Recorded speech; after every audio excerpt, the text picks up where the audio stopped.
What's up, Sens fans? Welcome to Season 6, Episode 3 of the Senstennial Podcast. I'm your host, Matt, and that is my other host, Bennett. How's it going, Bennett? Oh, good. It's been a more positive week in Sensland. I think the first three quarters of the month were getting pretty ropey, a lot of grumbling, doom and gloom, pitchforks getting sharpened. But I think a relatively positive week. We were saying before we recorded, 5 points of a possible six, OT loss to Edmonton, followed by wins against Philly and Washington. Other than Edmonton, there should be winnable games, and so winning them is important. But encouraging signs, I think, from the team, perhaps maybe finding their feet a little bit after a shaky first couple of weeks. And the question is, can they do it next week? Can they do it the week after that? And can we start to see some positive momentum being built here? But I think a promising week overall. Absolutely. We left that podcast last week saying they were probably going to lose to Edmonton. They needed to beat the Flyers, and Washington has not been getting the goaltending that they're expecting, so we could get a win. Hmm. And look at us. Nostradamus has nothing on us. I feel like getting that point against Edmonton is as good as you could have hoped for because as I said, Edmonton is Ottawa's kryptonite.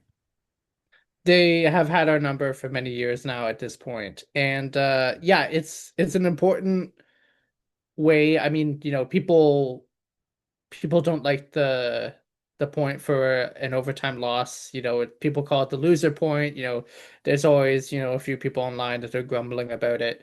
But regardless of your feelings about it, it's half a win basically worth Yep. of, points, right? And obviously, as Paul McLean used to say back in the day, the number goes up a lot higher when you're adding twos instead of adding ones, but the ones still count. And if you can take a game where you're down 2-0 and turn it into a game where you walk away with a point, that's always better than just a loss, right?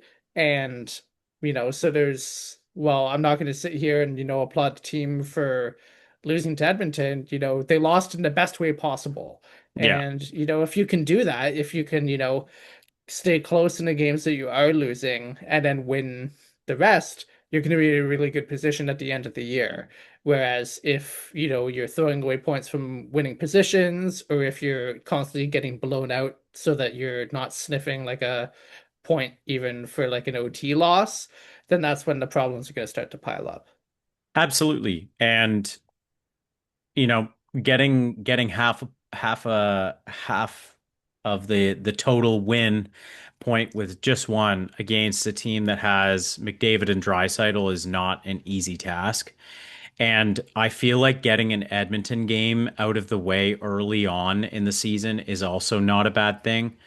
We usually play poorly against them, and getting 1 point when Edmonton is a very slow starter generally Hmm. is pretty key. So, yeah, I mean, you get solid goaltending from Linus Ullmark as well. He arguably was the reason we were in that game.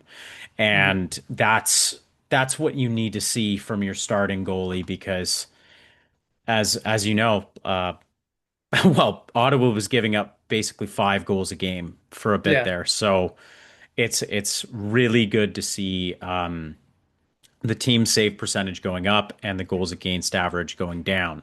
Hmm. And then you have the Philly game, which was probably the most well, no, it's hard to say that. It's not the most surprising game, but it was the tightest of the games Hmm. for Ottawa when Daniel Vladar played very well for Philadelphia, Hmm. and it just felt like it was all Sens. Yeah. And they won a game that they deserved to win.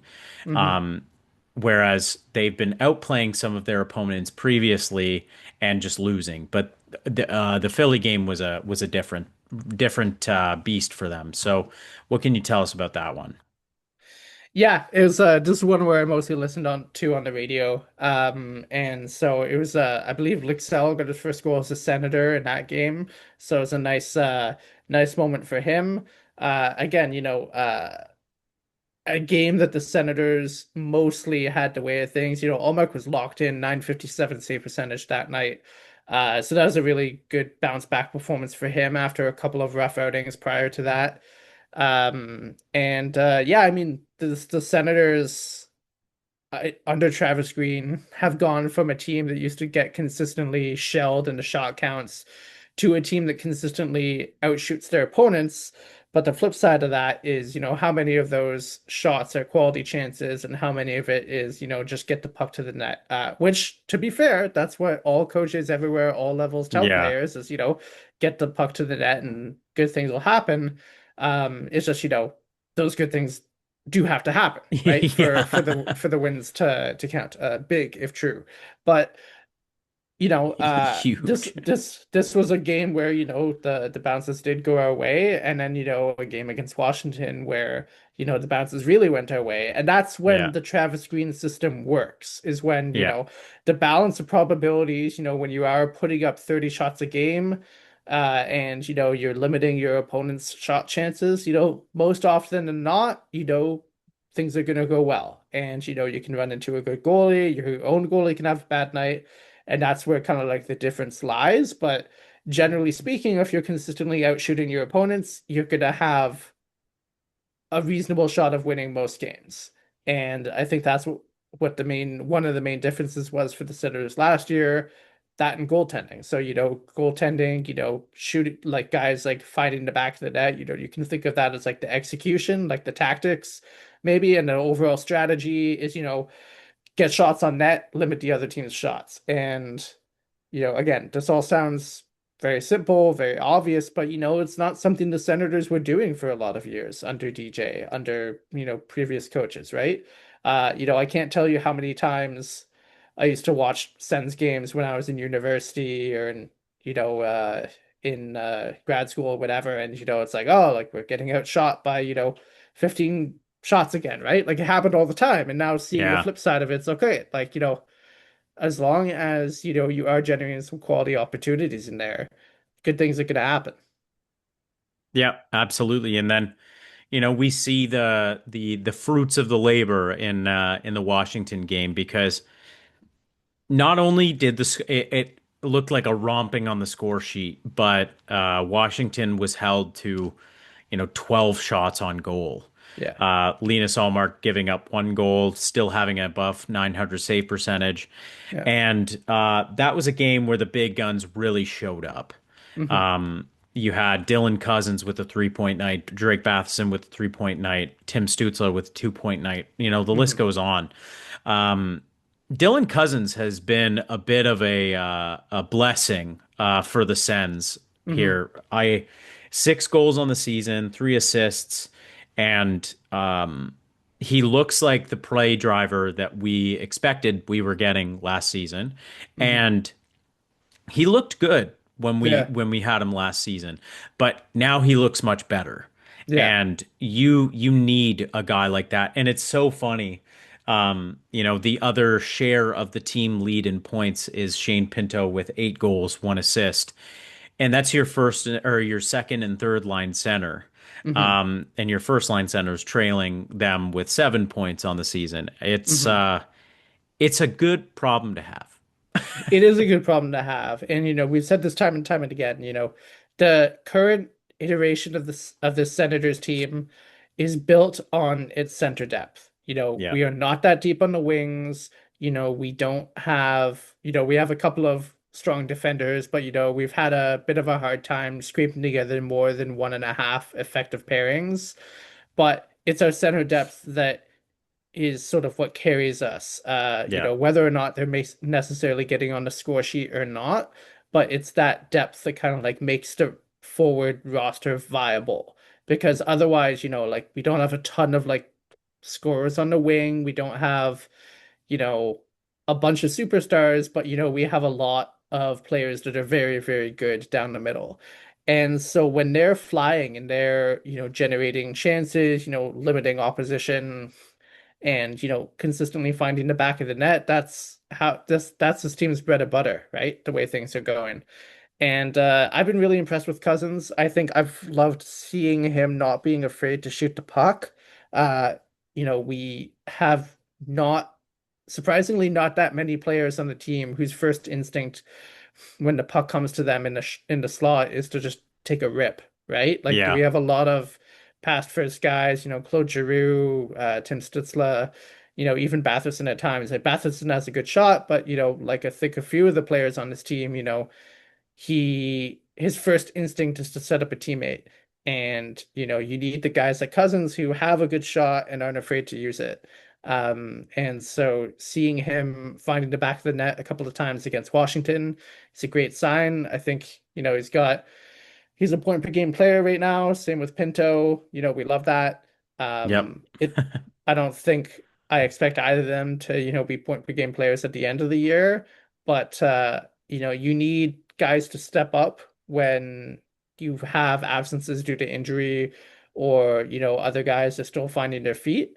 And, as long as every game there's a couple players that are locked in that are able to kind of like set the tone and carry the team around them and create opportunities for others or for themselves, that's great. And obviously you want every player to be rolling all the time, but it's not realistic in an 82 game season. So, you Yeah. want to make sure that,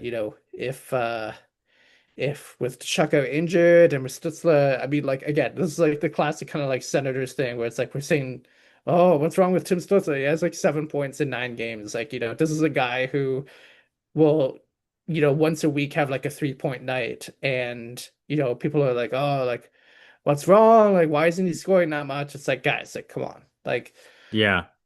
this is a guy that's like, if you this can't be your first rodeo, like with Tim Stützle. Like this is like, Yeah. you know, Tim Stützle does his thing and he does it in interesting ways. Yeah, like I would love to see Tim Stützle be above point per game pace right now. Um, and he started off like he's shooting the puck a lot, and yeah. it just seems like he's a bit snake bitten right now. Hmm. He still has um, 2 goals on the season, which is meh, like it's Hmm. fine. Um, but yeah, obviously, like you're gonna want to see more out of your first line center, and I think Stützle has so much more to give. And some of the other guys that have a lot more to give, we talked on the Senstennial blog about how we haven't loved Fabian Zetterlund's game. We would obviously like to see a little more scoring, but not exactly in the best position to succeed. Playing in a fourth line role, and that's just not his game. And he's one of those players that does shoot first. Hmm. So, but at the same time, you have some other guys that are kind of underperforming in Michael Amadio and honestly, Ridley Gregg. Ridley Gregg only has 3 points this season. And I felt like now is kind of the time for Greg to be stepping out of his shell and taking that next step as a player. Hmm. Yeah, I mean, Cousins is only a year older than Greg, which feels crazy because it seems like Yeah, we've been hearing about Cousins for so long, but I think because he played on those World Junior teams and stuff, like you kind of get a few looks at him before they actually start cracking an NHL roster. But yeah, I mean, Zetterlund is a player who I think you and I both agree he needs some more opportunities. yeah, Steos, they gave him an extension, like 4.25 something AAV for 3 years. yeah, That is not fourth liner money. That is, you're a top six, middle six winger who is bagging, 15, 20 goals a year, which is what he had done in San Jose, if not, playing even further up the lineup. yeah, So that's where he should be. And, I think that a lot of NHL coaches are guilty of this when, if it's not one of their guys that they specifically wanted brought in, sometimes they keep them on a very tight leash, like tighter than would otherwise be justified. yeah, And certainly, I think Zetterlund if he's not like actively losing you games, I would just staple him to like the second line for like 2 weeks and just be like, Yeah. okay, like see what you can do, right? I mean, Yep. like what I truly don't feel like what I truly feel like what's the worst that could happen? You signed this guy, you traded for this guy specifically at the deadline. You signed him to an extension at the end of the year. You obviously see him as a part of this team going forward. He fits the age profile of the team. He has like tools that like, the Senators need more of, a good shot, high speed, you know, you're not accomplishing anything by having this dude on the fourth Yeah. line. Yeah. He should be getting power play 2 time and he should be playing, with one of our stronger centers because otherwise, like literally, what is the point of having a player like that? Yeah, and I noticed he's listed on our website as a left winger, but mostly plays right wing. And he wants to play left wing. And I don't know if you've looked at our left winger depth recently. It's bad when Yeah, Brady Tkachuk is out of the lineup. So your first, like we had Nick Cousins on the first line, which I put a tweet out, and a bunch of people came back and being like, "Ha, he scored," and I'm like, "Okay, that's sick. Like I'm glad that actually happened. I'm not hoping for the guy's downfall. I would love to see him score 50 goals. Like I don't, but yeah, I also would like to see a guy who has more upside playing with better players than Lars Eller. yeah, And like that's not a knock on Lars Eller. Like he's a good fourth liner, but at a point, like Fabian Zetterlund should be just, as you said, stapled to the top six and just given an opportunity for the entirety of games yeah, and not just for one game or yeah. half a game. And then he keeps moving. Just like, what's the harm? Yeah, it's like it really, staring at the lineup chart right now, and it's like, Nick Cousins and Michael Matteo, these are like, I have, you know, very little bad to say about these players. They're Yeah, effective role players who, like anyone, get exposed if they get played high up the lineup than they need to, whether it's due to injuries yeah, or coaches, putting things in the mixer or what have yeah. you.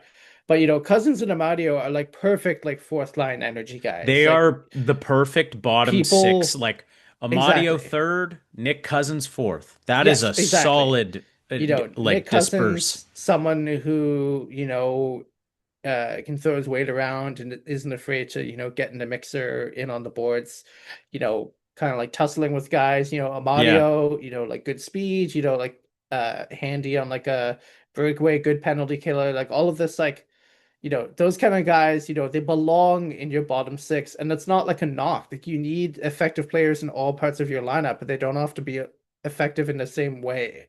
And, it's just like it's really hard to understand what players like that are doing on the top lines with the big dogs when Zetterland has like the speed and the shot to hang with them. And, yeah, where they could unlock something in him and vice versa. Like Lars Eller is a good player. He's like a solid bottom four center.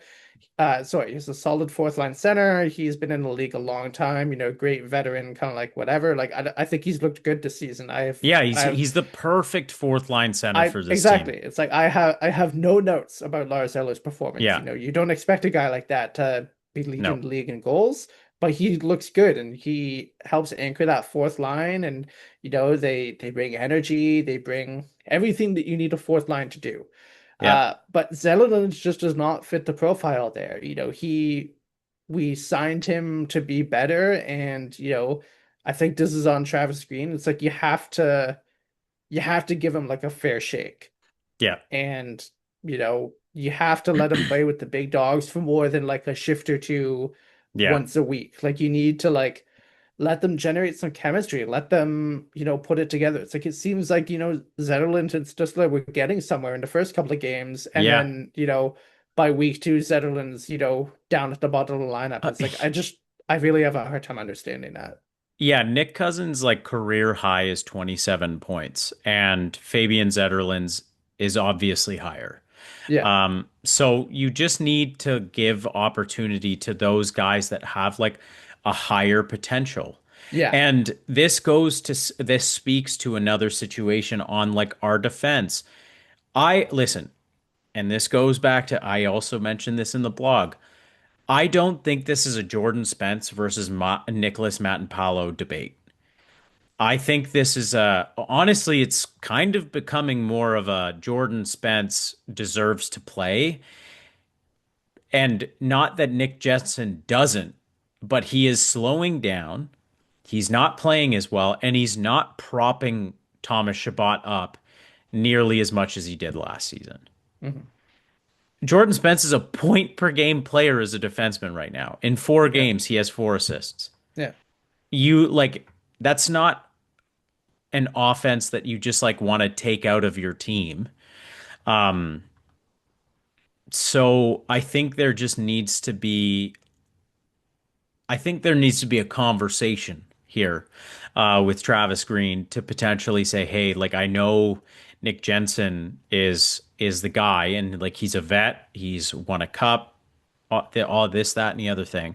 But at the Hmm. same time, like you have to think of the future here, and I think Jordan Spence is potentially a Thomas Shabbat pair for the foreseeable future, Hmm. and you just got to let it ride. Yeah, it's like you reach a point where the returns are diminishing on playing kind of like guys that are slowly aging out of the league in spots that younger players could be playing and developing in. Like you'll see this all the time, and it's sort of like an old man take, but it is true that like the NHL is not like a development league. That's why Yeah. most players don't walk into it at 18. They spend some time learning the professional game down in the AHL, and then they make the transition, slowly over time or what have you, right? Maybe in the case like Sanders saying, they play high level college hockey and then they make the jump and Yeah. they hang with it because they're incredibly They're talented. God tier. Yeah. Um, but for guys like Jordan Spence, they have experience in the league, but they still have room to grow and they have more upside and stuff. And it's like, we're only gonna see a diminishing version of Nick Jensen from here on out. And again, he was very good last season.